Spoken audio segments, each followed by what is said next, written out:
had felt that somehow it was irrelevant to the modern world.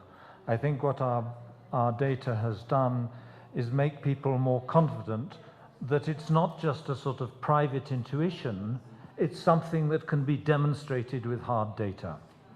I think that's the most important thing. And it has certainly, as Kate said, been quoted by politicians. The question there, I think you're asking about family income.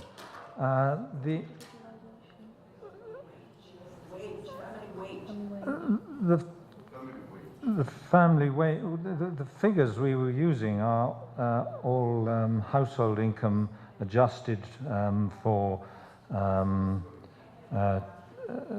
family composition, not simply by dividing by the number of people in the families, but by how much it costs. I mean, it doesn't cost twice as much for two people to, it doesn't cost twice as much for two people to live separately as together. There are economies of living together, and that's what the equivalent scales take into account when adjusting family income for household membership and numbers of children and so on. The next book's purpose, I think that at least in the rich countries, and I'd be interested with how much people thought this was true here, is that in a society where some people are very important and other people are regarded as almost worthless, you know, and where you get in these companies income differences of 300 to 1, there is no more powerful way of saying you people are worth nothing than to pay you 1/3 of 1% of what somebody else in the same company gets. And I think that the evidence suggests that the bigger the income difference is, the more we judge each other by status. Lots of indications of this, lots of indications including quantitative research data that status anxieties increase with inequality. We all become more worried about how we're seen and judged. And I'm sure in classes here, people are reluctant to, ask questions, to put their point of view, because they're worried about looking stupid or feel awkward about that exposure to the eyes of others. I suspect that one of the most important things income inequality does is make us all more worried about how we're seen and judged. And I suspect that increases the use of drugs and alcohol.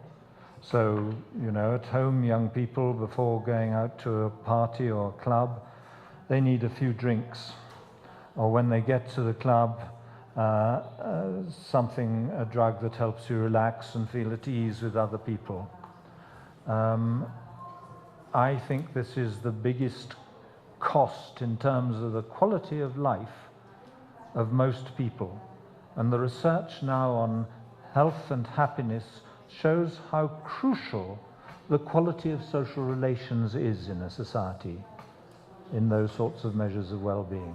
And I think that the effects of income inequality are damaging to exactly that, so that we feel that we can only relax by withdrawing from social life. I can only relax when I'm at home alone. I no longer have to put on a good appearance, worry about the impression I create. So people start to find social contact is, you know, it's a bit of an ordeal. You start to withdraw from social life. And yet it's the convivial connection with friends, the enjoyment, relaxed enjoyment of the company of friends that is so crucial to health and happiness. And so that's what our next book is really about, because I think it's a way of making the majority of the population feel that it matters to them. You know, they may say, okay, there's a lot of violence, but it doesn't affect me, or the people in prison, or the teenage births, but it doesn't affect me. So we want something that does affect me.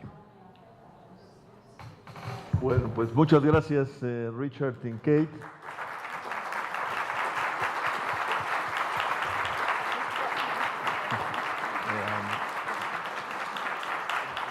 Y gracias por permitirnos, en efecto, cerrar con un broche de oro y de pasión que no se contrapone al uso de la razón, como ustedes lo han demostrado plásticamente. Creo que nuestro 7º Diálogo Nacional por un México Social, al que le agregamos contra la desigualdad, se ha enriquecido enormemente con su presencia. Muchas gracias, sean ustedes muy bienvenidos a nuestro país. Gracias.